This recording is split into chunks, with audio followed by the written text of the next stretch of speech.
กราบนบน้อมอย่างพระติรัตนเกี่ยวเจ้าตั้งสามประการ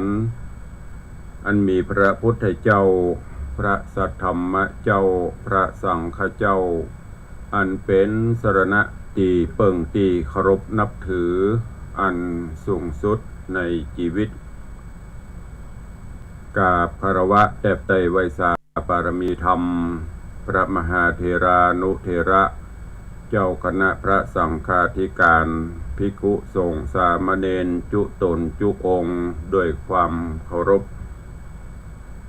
เจริญสุขเจริญพรเจริญธรรมสวัสดีปีใหม่พุทธศักราช2567กับบรรดาญาติโยมศรัทธาสาธุชนสันนิบาตตันเข้าจุหนุ่มเท่าใจยิงขอน้อมต้อนรับทุกท่านเข้าสู่รายการมรดกธรรมกำเมืองและสารธรรมกำเมืองในชั่วโมงแรกของปีพุทธศักราช2567นี้ต่างสถานีวิทยุกระจายเสียงพระพุทธศาสนาแห่งชาติและสังคมคลื่นเพื่อการศึกษาพระพุทธศาสนาและวัฒนธรรมคลื่นพระพุทธศาสนาและจริยธรรมตลอดจนคลื่นวิทยุสีขาวเพื่อเจ้าประชาดำเนินรายการโดยตุลุงในวังอัตมภาพพระครูวิสิทธิ์ศรีลาภรณ์เจ้าคณะตำบลป่าแดด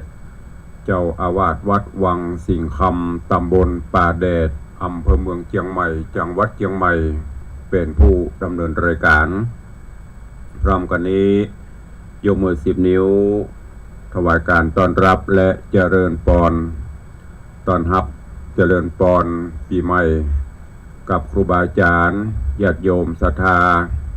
FC แฟนรายการทุกท่านที่ได้เข้ามาติดตามรับชมรับฟังทั้งภาพและเสียงการไลฟ์สดต่าง Facebook ไลฟ์ของวัดวังสิงห์คำ Facebook ไลฟ์ของ104ธรรมะคลายเครียด Facebook ไลฟ์ของท่านอาจารย์พระครูสมุวิสุวัฒน์วรกิจโจ Facebook ไลฟ์ของธรรมะภาคเหนือ Facebook ไลฟ์ของแสงธรรมส่องใจตลอดจนหน้าจอ Facebook ไลฟ์ของ FC แฟนรายการญาติธรรมทุกรูปทุกท่านที่ได้เข้ามาแล้วได้เมตตา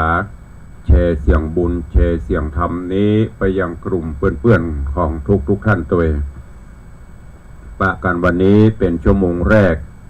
เป็นวันแรกที่ตุลุงได้ดำเนินรายการในปีใหม่พุทธศักราช2567ปีเก่าโปนไปปีใหม่เข้ามาได้2-3 วันนี้แล้ววันเวลาผ่านโปนไปโดยความรวดเร็วขนาดปีใหม่เผลอแป๊บเดียวก็เข้ามาได้2-3 วันเข้ามาดีแล้วการเวลาหมุนเวียนไปกลืนกินสรรพสัตว์ไปโดยบ่มีโอกาสที่จะย้อนคืนหลังได้ในปีที่แล้ว365 วันที่ผ่านมานั่นก็เป็นอดีตไปเป็นที่เรียบร้อยเราบ่สามารถที่จะไปแก้ไขอย่างในวันก่อนนั้นได้นอกจากว่าจะปรับวันนี้ให้ดีที่สุดประกันวันนี้ปีใหม่อากาศก็ไม่สดใสสดชื่นยามเช้าเย็นสบายยามขวายก็จะเริ่มอุ่นๆบ่ายมาก็จะร้อนวันหนึ่งบางครั้งก็จะมี2-3 ฤดูโดยเฉพาะแล้วในช่วงหนาวอากาศเย็นจะนี้ก็ขอครูบาอาจารย์ญาติโยมศรัทธาได้ดูแลสุขภาพกันเพราะว่าโรคภัยไข้เจ็บโดยเฉพาะโรคไข้หวัดกาโรคอย่างที่มันจะมากับความเย็นที่มันชอบความเย็นเราก็ต้องให้ความอบอุ่นแก่ร่างกายเนอะในรอบปีที่ผ่านมาสาธุชนญาติโยมเราทั้งหลายทุกท่านเ เฮาก็เป็นกันไปบริหารกันไปอยู่กันไปตามโลกธรรม8ดังที่พระพุทธองค์ได้ตรัสไว้ดังที่ครูบาอาจารย์ท่านเจ้าได้นำมาอู้มาจามาสาธยายบรรยายให้เฮาท่านทั้งหลายได้รับฟังทุกท่านประสบเหมือนกันหมดบ่มีภัยที่จะดีใจตลอดปีบ่มีภัยที่จะเสียใจตลอดปี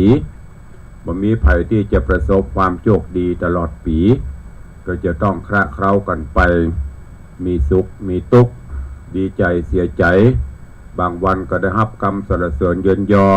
บางวันก็โดนติฉินนินตาเหล่านี้เป็นต้นเป็นไปเหมือนกันหมดนะจุดแล้วแต่ว่าเฮาจะเอาอย่างมาระงับเฮาจะเอาอย่างมาดับในสิ่งเหล่านั้นนอกเสียจากธรรมะของพระพุทธองค์ที่มีถึง 84,000 พระธรรมขันธ์ที่พระพุทธองค์ได้ทรงศึกษาค้นคว้าแล้วนำมาโปรดเวนยสัตว์เฮาท่านทั้งหลายถ้าเราจะจำถึง 84,000 พระธรรมขันธ์นั้นก็เป็นไปได้ยากดังนั้นเพื่อถึงย่นย่อเอาก็คือไตรสิกขาอันได้แก่ศีลสมาธิและปัญญาโดยเฉพาะปัญญาเปรียบประดุจจะดังอาวุธถ้าเป็นธรรมะก็คือเปรียบเสมือนดาบสลีกันใจที่เพิ่นมอบไว้เอาไปใช้ปราบปรามอริยศัตรูต่างๆนี่อย่างก็ตามทำอย่างก็ตามจะต้องมีปัญญาเนอะแก้ไขปัญหาต่างๆได้ถ้าขาดปัญญาแล้วซ้ายปัญหาก็จะตุยมาฉะนั้นตุลุงก็ขอฝากไว้กับทุกท่านตัวเองในรอบปีที่ผ่านมาตลอดระยะเวลาแม้แต่ทางตุลุงดำเนินรายการทุกสถานีทุกชั่วโมงนั้นบางครั้งก็อาจจะมีสิ่งที่บดีกาจะได้กาก็ออกไปพ่องก็บ่ฮู้ได้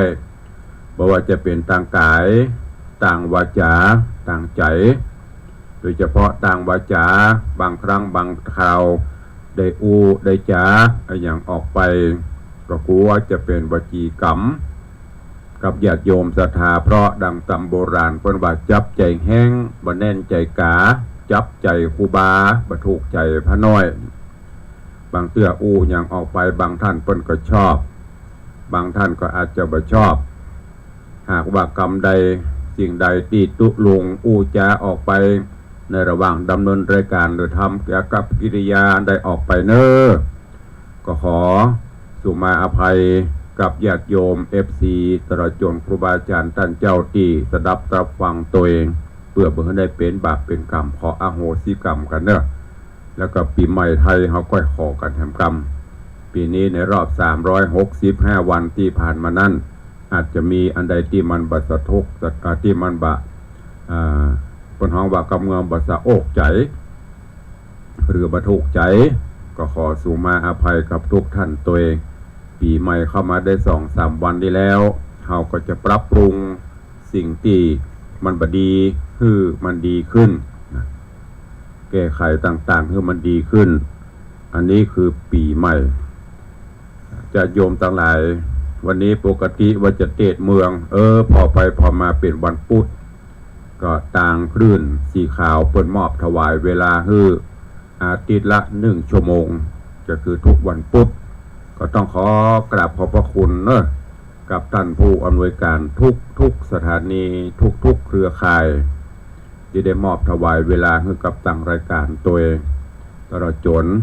เจ้าหน้าที่ผู้ควบคุมดูแลการกระจายเสียงบ่ว่าจะเป็นคลื่น96อาจารย์พระมหาประสิทธิ์ก็ดีต่างคลื่น104ในเมตตาปรมีของอาจารย์พระครูสมุวิศวัตก็ดีตลอดจนคลื่นวิทยุสีขาวเพื่อเจ้าประชา ในเมตตาของอาจารย์พระครูอภิวัฒนวิกรมและผู้อำนวยการทุกสถานีตัวเองขอบพระคุณเป็นอย่างสูงยิ่งญาติโยมท่านสาธุชนทั้งหลายวันนี้ทางหน้าจอ Facebook ไลฟ์ก็ไหลกันเข้ามาหลายก็ต้องขออภัยอย่างครั้งหนึ่งบางครั้งก็อาจจะหายไปโดยเหตุผลที่ได้กระทำมาเมื่อปีที่แล้วสังขารธรรมพ่องการเวลาบ่ค่อยว่างเว้นพ่องเนาะ จะได้ก็ตามก็จะพยายามในปีใหม่นี้ปรับปรุงตัวเก่าพยายามที่จะบรรละรายการมาดำเนินรายการให้กับทุกท่านสาธุชนญาติโยมทั้งหลายพศเก่าปนไปพศใหม่มาแล้วเพิ่นบอกว่าเปลี่ยนพศใหม่เขาจะเปลี่ยนอันอย่างดีอย่างที่ลุงเคยบอกไปความจริงแล้วปีไหนวันใดก็เหมือนเดียวนั่นก็คือมี24 ชั่วโมงเหมือนกันปีที่แล้วตะวันก็ขึ้นตะวันออกตกตะวันตกบางวันก็แจ่มใสบางวันก็มีเมฆฟ้ามาบดบังบางวันก็ลมเย็นบางวันก็อากาศร้อนปี2567ก็จะเป็นเช่นนั้นเพราะฉะนั้นเราจะต้องปรับปรุงแก้ไขที่ไหนแก้ไขที่ตัวเองดูตัวออกบอกตัวได้ใช้ตัวเป็นเปลี่ยนพศใหม่เปลี่ยนจิตเปลี่ยนใจกันหรือยังที่ได้ตั้งเป็นคำถามไว้เช่นนี้จุดมุ่งหมายก็เพื่อประสงค์คือเฮาเจ้าข้าทั้งหลายได้เปลี่ยนจิตเปลี่ยนใจได้เปลี่ยนความคิดเปลี่ยนการดำเนินชีวิตที่มันผิดพลาดคือมันถูกต้องญาติโยมทั้งหลายอย่างเล่าที่เป็นอุปสรรคเฮาก็ฮือปรับปรุงเปลี่ยนเห็นเนอะบ่มีไผหูได้เต้าตัวของเฮาอย่างที่ตุลุงเคยเล่าเคยบอกครูบาอาจารย์เคยหมอดูก็ตามหมอเดาก็ตามหมอใดๆก็ตามยังบ่หูซึ้งตึงเต้าตัวเก่าเฮาหูตัวเก่าบางครั้งมีอันอย่างตั้งจิตใจเฮาไปถามเมื่อทำหมอดูดวงดูอย่างต่างๆเพิ่นก็ดูไปตามศาสตร์ที่เพิ่นได้ศึกษาได้ห่ำได้เรียนมาได้วิเคราะห์มาแต่ถ้าเฮาดูตัวเก่าเฮาได้บอกตัวเก่าเฮาได้นั่นแหละเป็นการดีที่สุดขันตั้งก็บ่เสี่ยงขันครูก็บ่ต้องเสียถ้าเฮาดูตัวเก่าเฮาออกเฮาดูตัวเก่าเฮาบ่ออกเฮาบอกตัวเก่าเฮายังบ่ได้เนี่ยชีวิตเฮาก็จะมีแต่อุปสรรคหัดมีความคิดริเริ่มใหม่ๆหัดรู้จักเสริมสร้างบุคลิกใหม่ๆให้ดีงามแจ่มใสขึ้นสิ่งดีๆก็จะเข้ามาสู่ตนตัวเฮาทั้งหลายวิธีการเปลี่ยนจากพศเก่าเป็นพศใหม่เปลี่ยนจากคนเก่าเป็นคนใหม่มีวิธีการปฏิบัติหรือเปลี่ยนจะได้เพิ่นบอกไว้นะวิธีปฏิบัตินั่นก็คือประการที่1มองโลกในแง่ดียิ่งโลกปัจจุบันนี้ซ้ำมีอย่างที่ต่างๆที่เราจะต้องมองอยู่ประการที่2คือมีเมตตาประการที่3บัปไปอิจฉาริษยาอาฆาตมาตร้ายกระไผประการที่4คืออภัยซึ่งกันและกันคืออันยังก็ตามบัดเต้าคืออภัยทานคืออภัยธรรมเหล่านี้เป็นต้นเพียง4วิธีนี้แหละญาติโยมท่านสาธุชนทุกท่าน4วิธีนี้ก็มั่นใจว่าความผ่องใสความรุ่งโรจน์โชติช่วงชัชวาลความไพเราะจะเกิดแก่ทุกท่านอย่างแน่นอนคำว่ามองโลกในแง่ดีมองจะได้พอจะได้ในแง่ดีการที่เฮาเจ้าข้าตั้นสาธุชนทั้งหลายหูจักพอหูจักมองโลกและหูจักพอหูจักมองผู้อื่นในเรื่องดีในแง่ดีจะเป็นมงคลต่างความรู้สึกแก่ตัวเก่าจึงวันนี้สังเกตพอญาติโยมทั้งหลายเอามักจะพอในสิ่งที่บดีของคนอื่นทั้งที่เฮากำเมืองเพราะว่าเฮาก็ขี้เต็มก้นมีเหมือนกันหมดแต่มักจะไปพอเอาที่มันบดีอย่างที่เป็นข่าวเป็นคราวเป็นอย่างต่างๆในรอบปีที่ผ่านมานั่นความจริงแล้วความดีของเพิ่นก็มีนักความชั่วก็มีหลายเหมือนกันแต่เฮาจะบ่ล่ำพอความดีอย่างที่เฮาหันเนี่ย บางท่านตกเป็นข่าวโอ้ความดีเปิ้นก็มีเปเลอะสร้างคุณูปการก็หลายแต่พลาดพลั้งไปเตื้อนิจมธรณีเพราะเฮาบ่มีการฮื้ออภัยกันบ่ได้คิดถึงหลักธรรมะฮัดพอคนในแง่ดีพอคนอื่นในแง่ดีเฮาก็จะพบแต่สิ่งที่ดีของเปิ้นถ้าเฮาพอหายเฮาก็ย่อมจะประสบพบแต่สิ่งที่มันให้หายดังกรรมประพันธ์ที่เปิ้นกล่าวไว้ว่ามองโลกด้วยดีมีผลเห็นคนอื่นดีมีค่าปลุกใจให้เกิดศรัทธาตั้งหน้าทำดีมีคุณมองโลกด้านร้ายกลายกลับใจรับแต่เรื่องเคืองคุณเหนื่อยนายเลิกร้างทางบุญชีพบุญวายแท้แน่นอนจริงใจซึ้งใจนะพอมองโลกด้านดีก็จะมีผลก็จะหันคุณค่าความดีของคนอื่นถ้าเราพอนะมองในสิ่งที่ดีๆงูจักแยกแยะดีบดีเขาก็จะคำให้เขาปลูกจิตปลูกใจให้เขาเกิดความศรัทธาประสาทะความเชื่อความเลื่อมใสก็จะเกิดขึ้นก็จะทำเขาตั้งหน้าตั้งตาทำบุญกุศลคุณงามความดีไปแต่ถ้าเขาไปพอเปิ้นในด้านร้ายพอแต่มุมหายจิตใจเขาก็จะมีแต่เรื่องขุ่นเคืองเศร้าหมองแล้วก็เอาเข้าจะเกิดการเหนื่อยหน่ายบัดสร้างบักขยักสร้างกุศลคุณงามความดีอันเนี้ยมันจะวุ่นจะวายถ้าเราพอหรือว่าเรามองเพื่อหันดีแล้วเราจะมีความสุขสิ่งที่บดีมันต้องไปเอาของเปิ้นผ้าขาวผืนบะเล่นบะพอถึงผืนไปพอเอากระจุดดำๆนะมันก็จะคูนเคืองพอเพื่อหันดีแล้วจะมีความสุขความสุขอยู่ที่ความหันดียินดีมีความพอใจ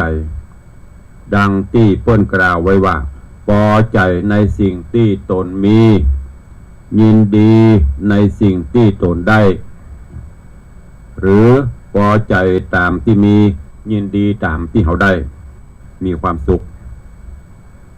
ได้อย่างมากของเปิ้นว่าของอันใดก็ตามที่มันจะเป็นของเฮา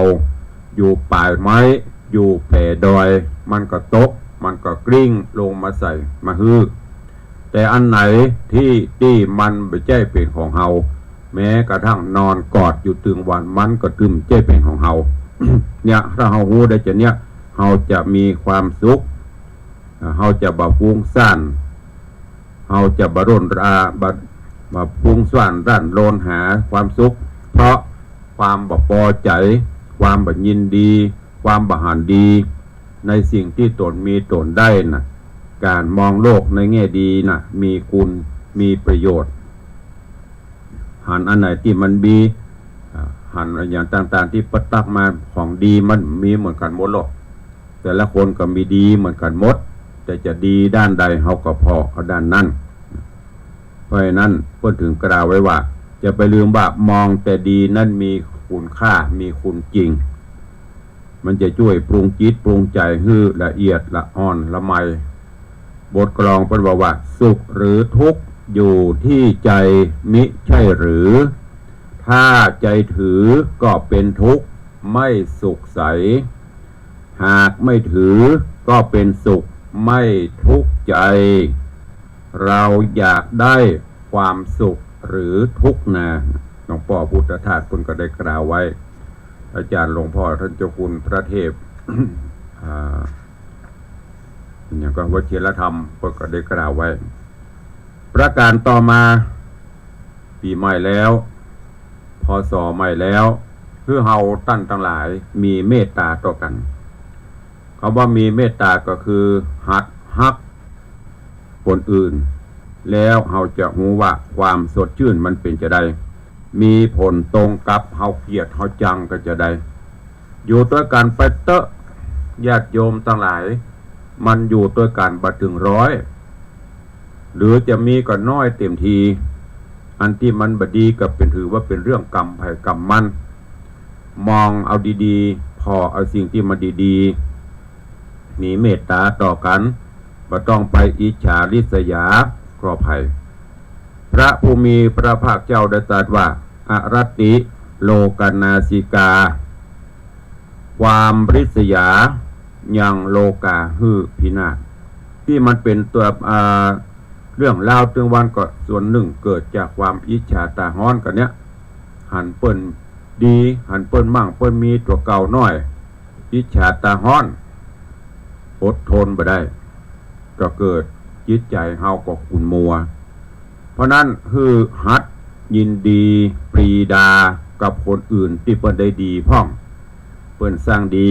เฮาก็สนับสนุนยนยอยกยอไปเปิ้นได้ดีเปิ้นมีดีอย่างก็โมทนาสาธุกับเปิ้นไปเพราะนั่นคือบุญบารมีของเปิ้นเฮาก็พยายามสร้างถ้าเฮาพอกันอยู่ด้วยกันในโลกปัจจุบันจะเนี้ยรับประกันได้เกิน1,000,000%เฮาจะมีความสุขเฮาจะมีความสุขจิตใจก็จะเป็นสุขและก็สะอาดประการต่อมาหัดฮื้ออภัยซึ่งกันและกันฮื้ออภัยซึ่งกันและกันการรู้จักฮื้ออภัยคือโอกาสแล้วอำนาจก็จะตวยมารู้จักฮื้ออภัยกันไปความผิดพลาดนะเป็นเรื่องของมนุษย์แต่การฮื้ออภัยเป็นเรื่องเป็นวิสัยของเทวดาทุกคนย่อมมีโอกาสว่าจะเป็นไผย่อมจะมีความผิดพลาดผิดพลั้งพร่องนักปราชญ์เพิ่นถึงกล่าวไว้ว่าสี่ตีนยังรู้พลาดนักปราชญ์ก็หูพลั้งไม่ใช่ว่าเฮามีความรู้แล้วเฮาจะบ่พลั้งบ่พลาดเป็นไปบ่ได้มีโอกาสพลั้งมีโอกาสพลาดอยู่เสมอแต่เมื่อเฮารู้ตัวเฮาก็แก้ไขที่มันพลาดมันพลั้งไปรู้จักฮื้ออภัยกันเตอะอยู่ด้วยกันไปอภัยซึ่งกันและกันไปอย่างที่บอกเนี่ยความผิดพลาดนะเป็นเรื่องของมนุษย์ทุกคนย่อมจะต้องมีความผิดพลาดแต่การฮื้ออภัยเป็นเรื่องของเทวดาคือจิตสูงขึ้นมาแห่งน้อยโอ้ปัญญาอัดผิดพลาดพังไปครั้งที่1ก็ฮื้ออภัยครั้งที่2ก็ฮื้ออภัยครั้งที่3ก็ตักเตือนกันไปอานุภาพของการฮื้ออภัยเนี่ยญาติโยมท่านสาธุชนทั้งหลายจะเป็นการสร้างความสามัคคีสร้างสันติภาพให้เกิดขึ้นดังบทประพันธ์ที่เปิ้นกล่าวไว้ว่าถ้าไม่มีการให้อภัยผิดและไม่คิดที่จะลืมซึ่งความหลังจะหาสามัคคียากลำบากจังความพลาดพลั้งย่อมมีทั่วทุกตัวตนท่านทั้งหลายลองนำไปคิดพิจารณาอย่างที่เปิ้นบอกไว้ฟังแล้วเก็บไปคิดพิจารณาแล้วนำไปใช้ในการดำเนินชีวิตประจำวันจะไปฟังผ่านไปบ่ได้แม้แต่ป้าอุ้ยแม่ป้าอีป้ออีแม่ที่ฟังอยู่ทุกรายการที่ตุลุงก็ติดตามบางท่านบางคนก็โทรเข้าหาครูบาอาจารย์โอ้ธรรมะคำสอนของตุเจ้าเป็นสิ่งที่ดีมากแต่ก็ขอให้เอาไปปฏิบัติทุกรูปทุกตนทุกองค์เพื่อนก็สรรหาสิ่งดีๆทั้งนั้นเอามาฝาก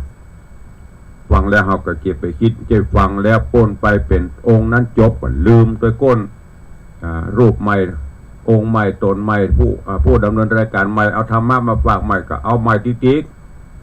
อันเก่าลืมไปหมดอันนี้ก็ฝากไว้กับทุกท่านตัวแม้กระทั่งอย่างที่จะฝากให้มันหนึ่งนั่นก็คือกำไว้กำสาอย่างต่างๆเนี่ยเอาเป็นเจ้าพุทธถามว่ามันสำคัญไหมการสวดมนต์อย่างต่างๆนี่ยังไม่สำคัญต่อการปฏิบัติแต่ก็ต้องใจเพราะการสังคมเขาไปอยู่หันไปอยู่นี่อย่างอีป่อยแม่ป้าอุ้ยแม่มอนเขาเหมือนกันบางคนฟังตลอดแต่บางเตื้อลองเฮือว่าอาราธนาศีลแฝงปากตวงยุ่มยิ้มราธนาธรรมหมู่เนี่ยเ เขาต้องรู้จักแยกตัวเองอันไหนที่ควรอันไหนที่จะเปิดใจกัน เวลาเขาไปที่หั่นที่นี่ก็จะเป็นสิ่งบอกว่าโอ้อุ้ยนี้เป็นคนศีลคนธรรมถึงแม้ในจิตในใจพ้นหันแต่เขาว่าไปมันก็เป็นสิ่งที่ควรจะมีเนอะเขาฝากไว้ในโอกาสขึ้นปีใหม่นี้ญาติโยมทั้งหลายคือกำมั่นหรือว่าฮือมันถามใจตัวเก่าถามใจตัวเองเฮาอยู่เสมอว่าเฮาจะริษยากันไปเงี้ยหยัง หันไอ้แก้วโรยหันอีคำมีอิฉามไปแล้วเฮาได้หยังเปิ้นกำใจมาแบ่งโอ้กะอีนี่มันอิฉาเฮาลูกส่งให้มันกินเดือนหมื่นเปิ้นก็ไปส่งและเปิ้นก็จะบุหูตัวว่าเฮาคิดอย่างกับเปิ้นยิใจเปิ้นก็บ่ได้พูนมวยเฮาต่างหากไปเกิดอิจฉาตาฮ้อนเปิ้นมันโลภของเปิ้นโลภมันกล้านั้นโลภมันเนี่ยอันนี้โลภอยู่ในก็จิตใจคุณมัวภาวะพะวงด้วยความเกิดความอิจฉาตาฮ้อนเปิ้นอยู่เนี่ยเปิ้นมีความสุขเฮาบ่มีความสุขถามตัวเก่าเฮาอยู่เสมอเนอะจะไปอิจฉาริษยากันไปยี่หยังเฮาจะข่มเหงรังแกกันไปยี่หยังไปตัวเข้มเหงเต็งแป้กันไปยี่หยังเฮาจะโคดกันไปยี่หยังเฮาจะพยายามอาฆาตพยาบาทกันไปยี่หยังแล้วเฮาจะโกงกันไปยี่หยังเฮาจะแกล้งกันไปยี่หยังเฮาจะประหัตประหารฆ่าฟันบั่นแทงกันไปยี่หยังเฮาจะไปเบียดเบียนชีวิตทรัพย์สินของคนอื่นไปยี่หยัง แล้วก็นึกหาคำตอบพอว่ามันได้ประโยชน์ที่ไหนอิจฉาตาร้อนเปิ้นได้ประโยชน์อะไรอย่างฆ่าฟันบันแตงไปฆ่าเปิ้นบันเปิ้นมันได้ประโยชน์อะไรอย่างเฮาก็ต้องไปติดคุกติดคอกไปกินข้าวแดงไปอยู่ในคุกในตะแคงตะคองนะเปิ้นว่านะ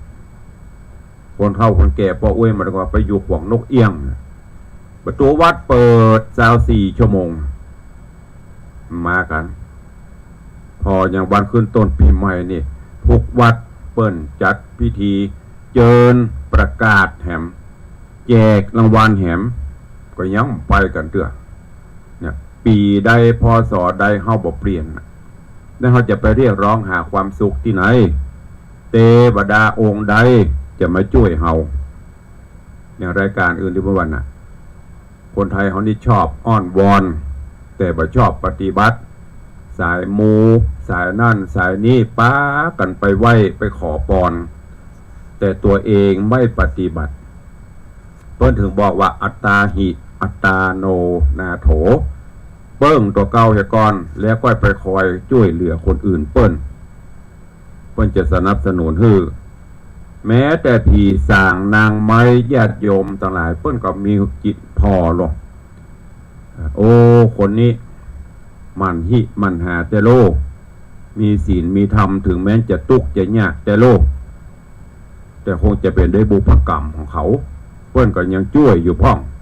แต่นี้เฮามาหิมาหาบัญญัติซักอย่างมีการไปอ้อนบอนหันเปิ้นไปกับไปตัวเปิ้นพอหันเปิ้นถูกหวยบัดนี้อีนั้นมันยังถูกบัดนี้กูก็ไปไหว้กูยังบ่ถูก บุญบารมีมันบ่เหมือนกันเฮาต้องทำดีไปตัวเทพเจ้าเราก็เปิ้นถึงจะช่วยเสริมเติมให้เฮาได้แต่ถ้าเฮาไปสร้างอย่างซากอย่างเฮาเก็บหอมรอมริบมาอีเนาะเก็บมาตลอดปีโอ้เงินพอจะถึง10,000แล้วลูกมันขาดไปแหมสัก10 บาทแต่ไอ้9,900 กว่านั่นมันหิหามาคนเดียวล่ะเผลอๆอาจจะไปเก็บสตางค์เฮียได้50 บาท100เอามาเติมตุ้มมันก็จะเต็ม10,000เหมือนเดียวกับเฮาสร้างคุณงามความดีเนี่ยผลสุดท้ายมันก็ตอบแทนให้มันสำเร็จผลไปได้ไม่ต้องไปอิจฉาตาฮ้อนเปิ้นถามตัวเก่าเฮาอยู่เสมอสร้างตัวเก่าเฮาเนี่ยทำของเฮาเนี่ยเปิ้นดีก็เพราะว่าเปิ้นมีบุญบารมีของเปิ้นบุญเก่าปังหลังเปิ้นจะไปฆ่ากันยี่หยังจะไปโหดกันไปยี่หยังจะไปอิจฉาตาฮ้อนอาฆาตพยาบาทกันยี่หยังต่างคนต่างอยู่ของภัยของมันไปเตอะบ่เหมือนกับตึงตายจากกันอยู่ดีไม่ใช่ว่าจะอยู่เป็น10,000 ปีหมื่นปีอย่างเฮาที่อวยพรให้กันน่ะ คนจีนเปิ้นปากัน ขอให้มีอายุยืน10,000 ปีหมื่นปี ถ้าคนเมืองฮะโอ้100 ขวบเข้าภาษาเนอะถึงก็มันก็หันไปถึงสักคนหรอกแต่เป็นคำหวังความหวังดีอวยพรกันไปฮื้อความสุขใจฮื้อสิ่งดีๆบังเกิดมีแต่กันแต่ความจริงแล้วมันก็เป็นไปตามกฎกรรมของภัยของมัน ทำแต่กรรมดีเนี่ยสร้างแต่กรรมดีไปเถอะอย่างที่เพื่อนบอกไว้ว่าทำดีดีกว่าขอพรมัวแต่อ้อนบอนพรไม่มีทางดีไปตัวและพรดีๆมันก็จะเกิดขึ้นกับเฮานะคนหายบ้านนึกว่าทำใดๆก็ไร้ค่าถ้าไม่ทำนี่อย่างกระจ้างงอตีนงอมือขออย่างเดียวไปช่วยตัวเก่า10 จาดมันก็บรวยยิงประเดียวเสมยิงมันง่ายโจรตรอกมาหน่อยกูเลี้ยงนกเขานักลำไป เลี้ยงนกเอี้ยงแห่พ่องก็เลี้ยงอีอย่างแฟนกันเลี้ยงนกเขากุกรูกูหั่นเปาะนี่กู้นี่โปะหั่นน่ะเอาเข้าเอาบ่ไหว สุดท้ายไว้ก็ อย่างที่เป็นข่าวไปจ้างทำเอาธรรมะมาคิดพิจารณาประพฤติปฏิบัติไปเถอะแล้วเราก็จะมีความสุขถึงจะฮับและส่งสอข้อสอให้กันจะได้อวยพรกันจะได้ก็ไร้สุขถ้าหากว่าเฮาบับประพฤติธรรมนั่นก็ฝากไว้กับญาติโยมทั้งหลายในโอกาสปีเก่าโป้นไปปีใหม่มาถึงแล้ว ก็ขอให้ได้นำเอาธรรมะข้อคิดต่างๆที่เฮาเจ้าข้าทั้งหลายควรจะมีที่เฮาไปขอพรไปอธิษฐานจิตนั่นก็เป็นสิ่งที่ดีเสริมสร้างชะตาชีวิตแต่ทั้งนี้ทั้งนั้นเราต้องปฏิบัติตัวเองอย่าไปงอตีนงอมือแล้วก็ที่สำคัญถ้าประจำเป็นมันต้องไปกู้นี่ยืมสินไผ1 สมอง2 ตีน2 มือเขาเนี่ยประพฤติปฏิบัติไปกู้ของเพิ่นเนี่ยมันออกมาติกๆนะดอกบานไม่รู้โรยนั่นเพิ่นว่านะอย่างก็เงินทองบ่ใช่ของหาง่ายกำเพื่อใบย้อยหน้าตึงบ่ได้มันมาอันเนี้ยคือของเฮาแท้ๆที่หาด้วยน้ำเหือน้ำไผของเฮาน่าจะดีที่สุดเพราะฉะนั้นญาติโยมท่านสาธุชนพุทธบริษัททุกท่านผู้สนใจใครในธรรมทั้งหลายก็ขอฝากธรรมะอันเป็นประดุจจะดังเพชรที่ประดับใจและก็เป็นของขวัญปีใหม่คือกับญาติโยมทุกท่านว่าท่านทั้งหลายได้ฟังธรรมะแล้วก็เพื่อนำไปคิดนำไปพิจารณาจะพบแต่ความสุขจะพบแต่ความเจริญนะฝากไว้กับทุกท่านตัวเองทำดีได้ดีทำชั่วได้ชั่วจะไปเปลี่ยนนะเพื่อนทำดีได้ดีนั้นมีที่ไหนทำชั่วได้ดีนั้นมีถมไปมาได้ดีแต่ดีนานไหมฝากไว้กับทุกท่านเนอะปีใหม่แล้วเปลี่ยนจิตเปลี่ยนใจเปลี่ยนใจหรือยังเปลี่ยนจากที่มันดีวิเคราะห์พิจารณาเอา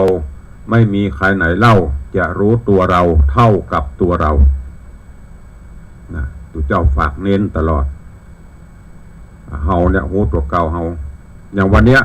เฮาจะไปที่ไหนไผไปเจ้หูกับเฮาโลกถึงมันจะมีดีกาบางครั้งก็เจ้เอาแน่นอนได้โลกวันนี้จะไปห้านเนอถึงเวลาโอ้ผมไปแล้วเฮ้ยอีกก็มีไผจะหูกับเฮาตัวเก่าเฮาต้านที่จะหูได้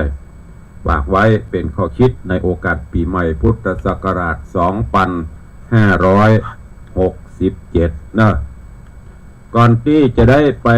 พบปะอุจากับพี่น้องญาติโยมทั้งหน้าจอ Facebook ไลฟ์แล้วก็ทางบ้านทางจองนั้นก็มีข่าวฝากประชาสัมพันธ์มาเนอะก็ในช่วงนี้มีงานปล่อยล้อเนาะแล้วก็ปล่อยหลวง ปล่อยล้อปล่อยหลวงจะตุยกันมาล่ะโดยเฉพาะปล่อยล้องานพระราชทานเพลิงศพครูบาอาจารย์พระเจ้าพระสงฆ์ก็จะนักปล่อยหลวงก็จะหลายก็มีข่าวฝากประชาสัมพันธ์ขอเชิญร่วมงานพระราชทานออกเมนพระราชทานเพลิงศพหลวงปู่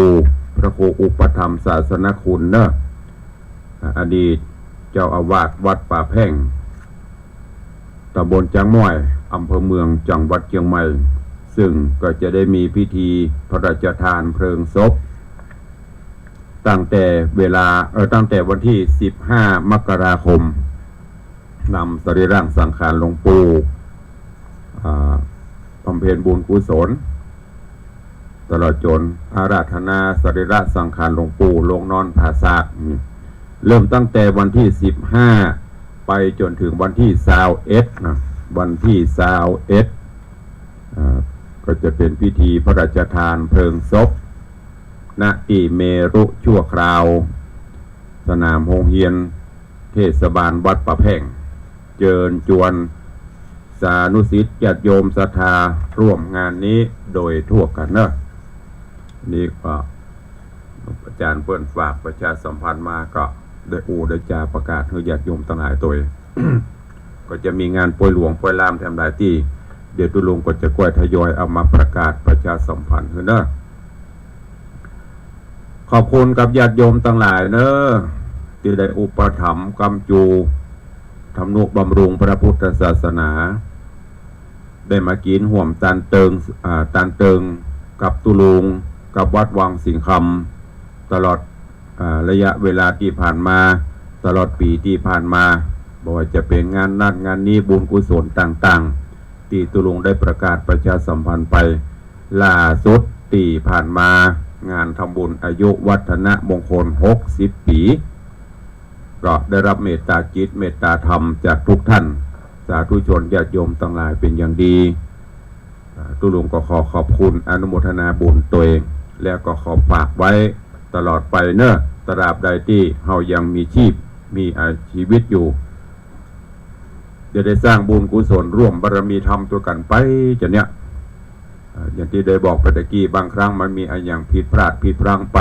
ขอสู่มาอภัยกับทุกท่านตัวเองฝากไว้กับทุกท่านเนอะก็จะได้ไปตายตั้งบ้านตั้งจองก่อนเนาะวันนี้หลวงหลาย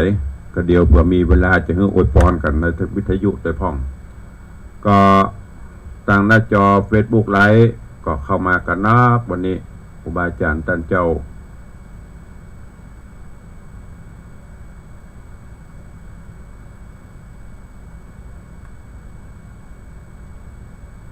ขอบคุณอนุโมทนาบุญเนอร์กับพี่หมอ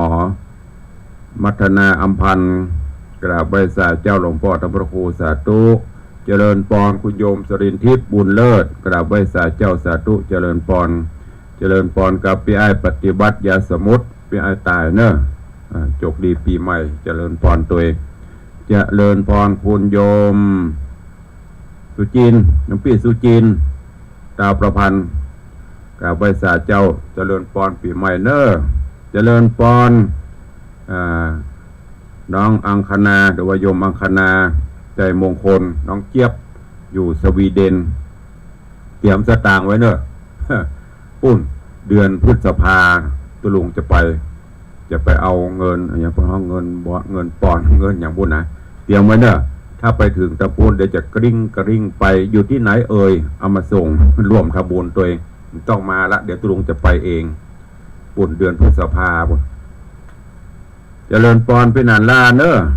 พินานจรันปิยะจันกราบสาธุครับตุลุงสาธุเจริญปอนจกดีปีใหม่เนอะเจริญปอนคุณโยมจันสายแปลงหลวงสาธุเจ้าเจริญปอนโยมแม่ครูเหรียญทองจันทีสาธุอนุโมทนาเนอะเจริญปอนโยมปีชิดชบากราบไหว้สาเจ้าสาธุเจริญปอนพินานอินสมเตปินพิตาจารย์พินานอินสมเจ็ดสีสาธุสวัสดีอย่างเนี้ยปีมังกรทองเรืองรองผ่องใสจิตใจเบิกบานสาธุเนอะเจริญปอนโยมเปียงชลีคำกิติสาธุเจ้าเจริญปอนแม่ครูเหรียญทองบอกว่าไหว้สาเจ้าสาธุนมัสการสวัสดีปีใหม่เช่นกันเนอะเจริญปอนปีใหม่เจริญปอนท่านรองวันเพ็ญน้อมกราบไหว้สาแล้วก็กราบสวัสดีปีใหม่เช่นกันเนอะท่านรองเนอะเดี๋ยววันที่ 8เจอกันเนอะ ดีไปเอาต้นใหญ่ๆ เพื่อจะทำบุญบ้านท่านแจกนิมนต์ได้รับไปเรียบร้อยละจะได้ไปฉันล้ำบรรทัดลองครับเจริญปอนแม่วิน้องแฮกเกอร์กราบนมัสการพระครูเจ้าสวัสดีปีใหม่เช่นเดียวกันเด้อเจริญปอนโยมเครือวันดวงปันสิงสวัสดีเจริญปอนปีใหม่เด้อเจริญพรยายเปริญเพื่อนเกษตรกราบไหว้สาธรรมครูสวัสดีปีใหม่เช่นเดียวกันเด้อเจริญพรปีใหม่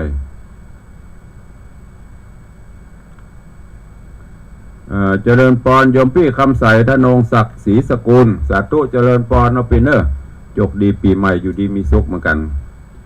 เจริญพรโยมแม่จันดีวิสุทธินันท์กราบไหว้สาธรรมครูเจ้าสาธุนะแม่เนอร์บุญรักษาหล่นได้เที่ยวได้วุยเกือบจะเป็นปกติละดีใจตัวเองวันนั้นไปแวะเยี่ยมคำขอบคุณสำหรับภัตตาหารเนอะเจริญพรโยมไปเลี้ยงทัดพิชาสุสิงคำติดตามรับชมรับฟังอยู่ตอนนี้โปรเลี้ยงก็ดีวันดีคืนละแหมน้อยจะกลับมาวิ่งเต้นได้สบาย แล้วก็จะสบายกว่าเดิมกว่านี้ก็หายดีๆจะปาขึ้นเครื่องบินไปเอี่ยวรอบโลกนะ หายวันหายคืนเนอะกินข้าวลำน้ำลงอยู่ดีมีสุขเจริญปอนครูบอยเทพประสิทธิ์สาธุครับเจริญปอนโยมตูโยมสุรัตน์เสาคำวิเวกวนารามสาธุเจริญปอนปีใหม่เนอโยมตูเจริญปอนเจ๊พันเชียงใหม่กราบนมัสการไหว้สาเจ้าสาธุเจริญปอนปีใหม่เนออยู่ดีมีสุขเจริญปอนครูประนอมอุ่นเรือนกราบนมัสการเจ้าข้าสาธุเจริญปอนปีใหม่เนอะขอให้เกิดลูกออกมาหลายๆเนอะครูนอมเนอะ เอาจนเงียบอย่างปู่นี่นะจะดูต่างได้กินได้ตาลเนอะเจริญปอนโยมแม่สุปรณีโรมาเจริญปอนปีใหม่เนอะฝากอวยพรเฮ้อปล่อยจันโรมาตัวโชคดีปีใหม่เฮงรวยกันแม่นไข่หมานเนอะเจริญปอน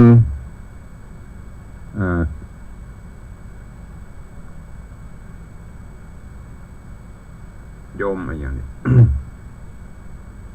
ไพศาลกะอะไรอย่างนี้ ตุลุงสาธุเจ้าสาธุเจริญปอน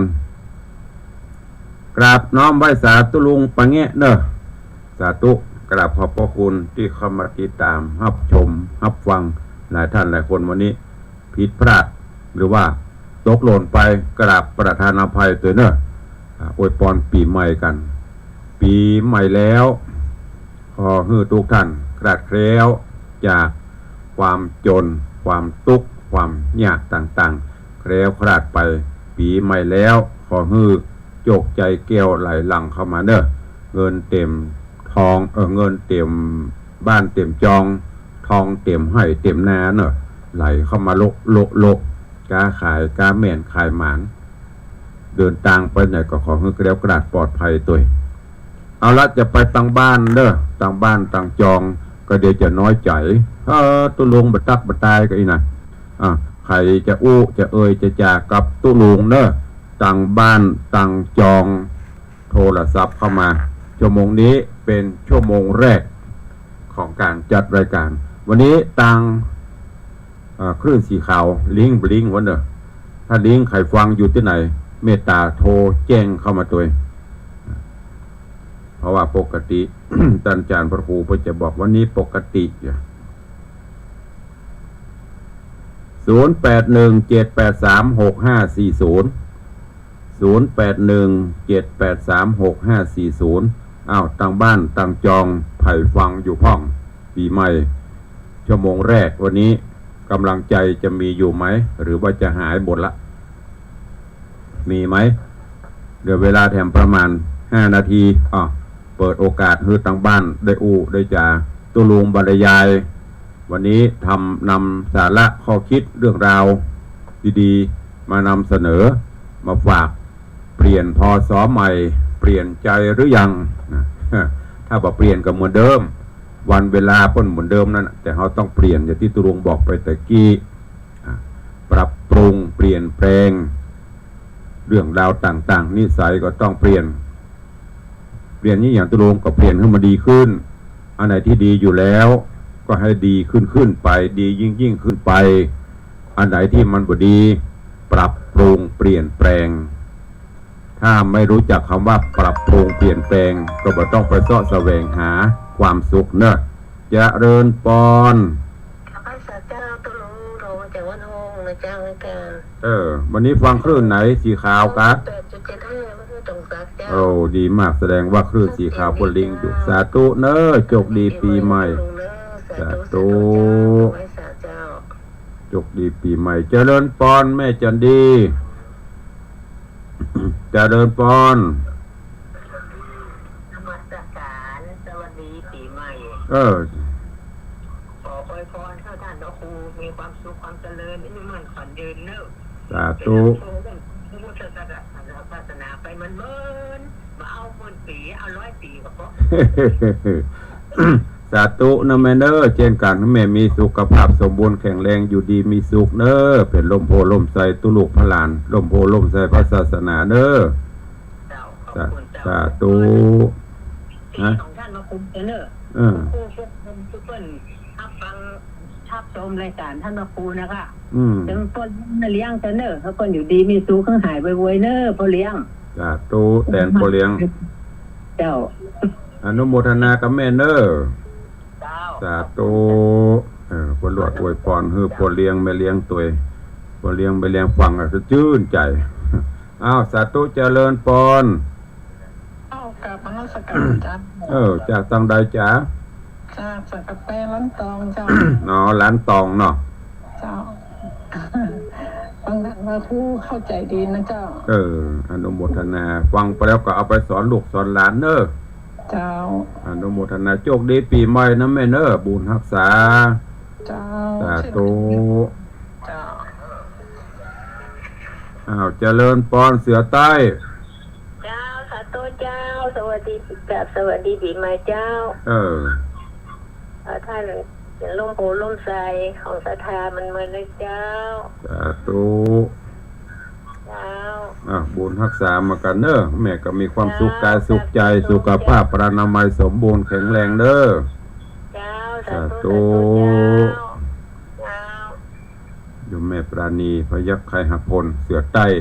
วันนี้สิงห์เหนือเสือใต้มาพร้อมชายกลางฟังบ่ได้ ก็มีตัวแทนคอมเมนต์กับจ้างแล้วก็ส่งก็อันอย่างก็หูปิ้งบ้องปิ้งบ้องคนพอหูแต่ว่าแม่นางโทรมาเป็นลายไปจ้างเด็กหญิงบุญฝันมีงานว่าจะรวยสาเจ้ามาคู6-7เนี่ยขอยกสบายดีเนอะปีใหม่ของท่านพระครูอยู่สุขสบายดีสาธุเลี้ยงก็หายดีแล้วก็ยังแม่ก็ดีขึ้นละดีขึ้นเรื่อยๆก็เลี้ยงก็สุขสบายดีน้องปีใหม่น้องปี6-7นี่นะเนี่ยยังก็หายไปแล้วเนาะสวัสดีปีใหม่พ่อเลี้ยงมาเลี้ยงไปเนอสาธุแตนพ่อเลี้ยงเด้อแม่เนอเจ้าอนุโมทนาเอาบุญรักษาแม่มากันเนอะเป็นลมโพลมใส่ลูกหลานไปสาธุโยมแม่ปั่นมีงานเอาจากเสมิงวัจรวยไว้สาเจ้าจะเริ่มปอนปีใหม่ปีใหม่จะอยู่ดีไม่สุขเนอะตุลุงกันเนอะสาธุจะส่งกล้วยอกไปอยู่นะนั่นแหละของคนปีใหม่เนาะจ้าสาธุบุญรักษานะแม่เนออยู่ดีมีสุขเช่นกันจะเริ่มปอนโยมแม่อินจากเสมิงแม่กาเจแม่กาบาเลนมาได้บ้านเปิดอบกล้วยอบเสมิงมันจังทรงมาจากนั้นขอบคุณเนอะแม่อินอยู่ดีมีสุขบุญรักษาเอาสายต่อไปใช้เวลาให้คุ้มค่าวันนี้ชั่วโมงแรกของตุลุงวันนี้ FC มาหลายถึงบ้านมาหลายถึงหน้าจอเนี่ยเป็นกำลังใจที่จะจัดรายการต่อไปญาติโยมทั้งหลายก็ร่วมกันส่งจิตอธิษฐานอวยพรให้โยมพ่อเลี้ยงได้หอมได้หายวุยพ่อเลี้ยงพ่อเป็นอะไรอย่างก็เป็นพญาติไปตามมันนี่เนาะตามไว้สังขารแต่ไม่ใช่นับเนอะก็ดีขึ้นละช่วงนี้กำลังอยู่ในช่วงของการพักผ่อนฟังอยู่หู ใครอวยพรใครเนี่ยเพิ่นก็ฝากอวยพรให้ FC ทุกท่านตัววันนี้จันคำไปไหนบ่ฮู้น่ะ เด็กหญิงจันคำแสงบุญจ้ะมาอวยพรปีใหม่กะปีใหม่ให้แซ่บไว้เหลือเวลาอีก1 นาที2 นาทีใครจะอู้จะเอ่ยได้แหมหลายสายอยู่2 นาทีนี่ใช้เวลาให้คุ้มค่าฟังธรรมะอวยพรปีใหม่หรือว่าธรรมะปีใหม่ผ่านไปแล้วก็หวังว่าตอนนี้ไปสิ่งดีๆคงจะบังเกิดมีกับทุกท่านเนาะเจริญพรเจริญมาแล้วเจ้านึกว่าหายไปตัวปีใหม่แล้วอีกมาหายเจ้าว่าดอยมาหายโอ้ยขอนปีใหม่แล้วเจ้ากับประเด็นนั้นมาปีใหม่หรอกแล้วมันจะปีใหม่เท่าไหร่แล้วมันยังไม่สิ้นปีเนี่ยปีใหม่จริงๆอวยพรว่าใดปีใหม่เนี่ยหกเจ็ดนี่ก็ขอเขาอยู่ดีมีสุขเหมือนกันทุกคนขอมีจบมีหลับถูกหวยในวันที่1นะเจ้าบอกคนโปเลี้ยงเลยบอกโปเลี้ยงวันที่1กับโปเลี้ยงบอกตุลุงก็คือโมแต่กูคนก็หวยวันที่1มันมีรางวัลเดียวไปก่อนก็บอกโหมันมีหลายเนาะเจ้าไปก่อนไปก่อนก็ได้เจ้าตุลุงก่อนเนาะเลี้ยงก่อนก็ได้เลี้ยงก็ได้ทุเจ้าก็ได้ทุเจ้าจะเอาไปยังเดี๋ยวจะแปลงโฮงนะอุ้ยโฮงไม่ได้แปลงไม่ได้ตีด้วยเนี่ยขอให้ถูกรางวัลที่1นะเจ้าสาธุไม่ลูกคนนี้บอกพอเลี้ยงเดี๋ยวเขาหายไปเว้ยเป่าคาถาก็แหละเขาเจ๊เนี่ยขอให้ลำให้รวยกูคนสาธุแล้วอุ้ยน้องใครรวยก่อนโอ้บ่รวยเจ้ามันจะไปวันใดยังหูเดียวแล้วเจออย่างมาตามนักตุลุงแล้วยักษ์เนี่ยมาตามนักตุลุงน้ำมันบ่รวยก็บ่ฮู้มันน่ะเขาไม่ว่าสาธุนะอุ้ยเด้อบุญรักษาอยู่ดีมีสุขร้อยสาวเนอะถึงกันบ่ไปเตี้ยอวยพรอยู่ด้วยกันอยู่เนอะสาธุขอบคุณแม่อวยมรจันทร์คำแสงบุญหยอกล้อเสียวคนเล่นนี่เจริญพรสายสุดท้ายเจริญพรนักสักการเจ้าพระอาจารย์เจริญพรโหเสียงไก่ขันเจ้าเจ้าบดายแต่ที่มันไม่เขาหาเบอร์นะ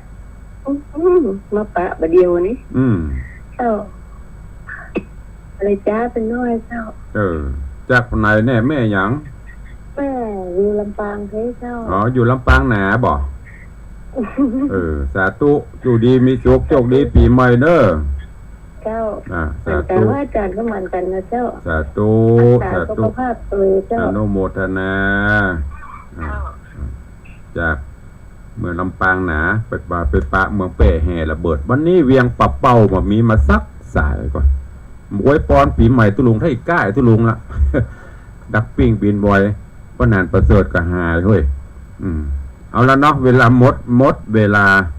ปูจากันม่วนม่วนจาวานกันไปปีใหม่ยิ้มแย้มแจ่มใสให้กันเด้อมีความสุขกายสุขใจขอให้สุขภาพพรรณนามัยสมบูรณ์แข็งแรงดันที่อวยพรมาก็ขอให้พรนั้นได้ตอบสนองทุกท่านขอบุญบารมีพระพุทธพระธรรมพระสงฆ์บุญบารมีของบุรพพระมหากษัตริย์ตรยาธิราชเจ้าทุกพระองค์ทุกราชวงศ์เทพไทยเทปาอาหักสิ่งศักดิ์สิทธิ์ทั้งหลายทุกจันฟ้าจันดินจันพรมขอได้อภิบาลประทานพรให้ญาติโยมศรัทธาครูบาอาจารย์จุรูปจุดองค์จุตนจุคนเด้อขอได้มีความสุขกายสุขใจสุขภาพพรรณนามัยสมบูรณ์แข็งแรงแม่นจากฮีก็ขอฮื้อปันมาแม่นจากหาก็ขอฮื้อปันได้เงินคำกำแก้วแก้นแบนแสนสิ่งไหลมาเทมาอยู่เย็นเป็นสุขดำเนินกิจธุรกิจใดๆก็ขอฮื้อสำเร็จผลเดินทางไปแห่งหนตะบนใดก็ขอแคล้วคลาดปลอดภัยจากอุบัติเหตุเพศภัยอยู่เย็นเป็นสุขจุ่มเนื้อเย็นใจสุขภาพพรรณนามัยสมบูรณ์แข็งแรงเจริญไปด้วยจตุรพิธพรชัยอันมีอายุวันนะสุขะพละทุกทิวาลตีกาลนานเทินขอเจริญปอน